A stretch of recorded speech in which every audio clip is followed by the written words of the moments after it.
దిశ ఇక్కడ చూస్తే అటెండెన్స్ 24వ తారీఖున వైఎస్ఆర్ కాంగ్రెస్ 11 మందికి వచ్చారు, సంతకాలు పెట్టారు.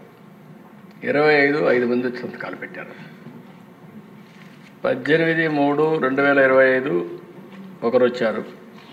19/3/2025 నలుగురు వచ్చారు. లోపలక్కడ వచ్చిన కనపడలేదు దిశ. మీరు రాలేదా?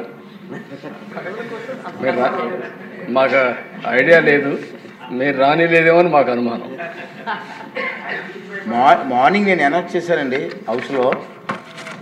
దొంగచాటు నుంచి సంతకాలు పెట్టి కర్మ ఎందుకు పెట్టిందో నాకు అర్థం కావట్లేదు. హౌస్లో కనపడలేదు ఎక్కడ. జీతాలు తీసుకుంటూ హౌస్కి రాకపోవడం ఒక తప్పండి. గవర్నమెంట్ జీతాలు తీసుకుంటున్నారు సార్ వీళ్ళందరూ కూడా. జగన్మోహన్ రెడ్డి మినహా అందరు ఎమ్మెల్యేలు కూడా నెల నెల జీతాలు తీసుకుంటున్నారు. జీతాలు తీసుకొని డ్యూటీకి రాకుండా ఉన్న వాళ్ళు ఏమనాలి సార్ మనం? అదే ప్రభుత్వ ఉద్యోగస్తులు కానీ డ్యూటీకి రాకపోతే ఏం చేస్తాం సార్ మనం?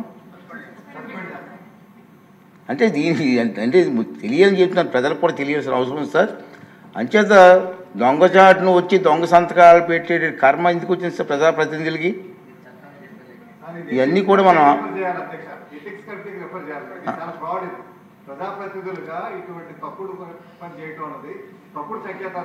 డెఫినెట్ చేద్దామండి. ఓకే, డెఫినెట్గా నేను ఒకసారి రూల్స్ వెరిఫై చేసి అవసరమైతే రూల్స్ పర్మిట్ చేస్తే ఎథిక్స్ కమిషన్కి వెళ్దాం సార్. తప్పదు. ఎందుకంటే ప్రజల డబ్బు ఇది. ప్రజా డబ్బుని జీతాలుగా తీసుకుంటూ ప్రజలకు సేవ చేయకుండా దొంగచాటుని వచ్చి సంతకాలు పెట్టవలసిన కర్మ ఇటు ఒకసారి. దీనికి అవసరమైతే అంతా పెద్దలందరితో మాట్లాడి ఎథిక్స్ మనోహర్ గారు అంతా అనుభవం మాట్లాడిన తర్వాత అవసరమైతే ఎథిక్స్ పంపిస్తాం. దీని మీద సరైన కఠిన చర్య చేస్తారు. రాబోయే రోజుల్లో ఎమ్మెల్యే తాలూకు పాత్ర ఏంటి, వాళ్ళ డ్యూటీస్ ఏంటో వాళ్ళకి తెలియాలి, ప్రజలకు కూడా తెలియాలని ఇది నా తాలూకు ఆలోచన విధానం సార్. Okay sir. దిశ ఇక్కడ చూస్తే అటెండెన్స్ 24వ తారీఖున వైఎస్ఆర్ కాంగ్రెస్ 11 మందికి వచ్చారు, సంతకాలు పెట్టారు. 5 మంది సంతకాలు పెట్టారు. 18/3/2025 ఒకరు వచ్చారు.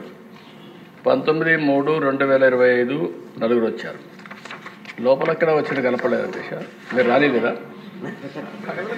మీరు మాకు ఐడియా లేదు, మీరు రానిలేదేమో అని మాకు అనుమానం. మార్నింగ్ నేను అనౌన్స్ చేశానండి హౌస్లో. దొంగచాటు నుంచి సంతకాలు పెట్టి కర్మ ఎందుకు పెట్టిందో నాకు అర్థం కావట్లేదు.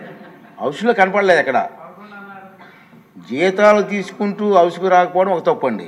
గవర్నమెంట్ జీతాలు తీసుకుంటున్నారు సార్ వీళ్ళందరూ కూడా. జగన్మోహన్ రెడ్డి మినహా అందరు ఎమ్మెల్యేలు కూడా నెల నెల జీతాలు తీసుకుంటున్నారు. జీతాలు తీసుకొని డ్యూటీకి రాకుండా ఉన్న వాళ్ళు ఏమనాలి సార్ మనం? అదే ప్రభుత్వ ఉద్యోగస్తులు కానీ డ్యూటీకి రాకపోతే ఏం చేస్తాం సార్ మనం? అంటే దీనికి అంటే తెలియని చెప్తున్నాను, ప్రజలకు కూడా తెలియాల్సిన అవసరం ఉంది సార్.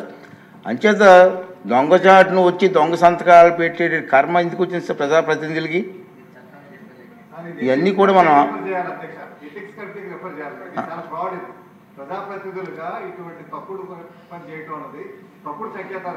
డెఫినెట్ చేద్దామండి. ఓకే, డెఫినెట్గా నేను ఒకసారి రూల్స్ వెరిఫై చేసి అవసరమైతే రూల్స్ పర్మిట్ చేస్తే ఎథిక్స్ కమిషన్కి వెళ్దాం సార్. తప్పదు. ఎందుకంటే ప్రజల డబ్బు ఇది. ప్రజా డబ్బుని జీతాలుగా తీసుకుంటూ ప్రజలకు సేవ చేయకుండా దొంగచాటుని వచ్చి సంతకాలు పెట్టవలసిన కర్మ ఇటు ఒకసారి. దీనికి అవసరమైతే అంతా పెద్దలందరితో మాట్లాడి ఎథిక్స్ మనోహర్ గారు అంతా అనుభవం మాట్లాడిన తర్వాత అవసరమైతే ఎథిక్స్ పంపిస్తాం. దీని మీద సరైన కఠిన చర్య చేస్తారు. రాబోయే రోజుల్లో ఎమ్మెల్యే తాలూకు పాత్ర ఏంటి, వాళ్ళ డ్యూటీస్ ఏంటో వాళ్ళకి తెలియాలి, ప్రజలకు కూడా తెలియాలని ఇది నా తాలూకు ఆలోచన విధానం సార్. Okay sir.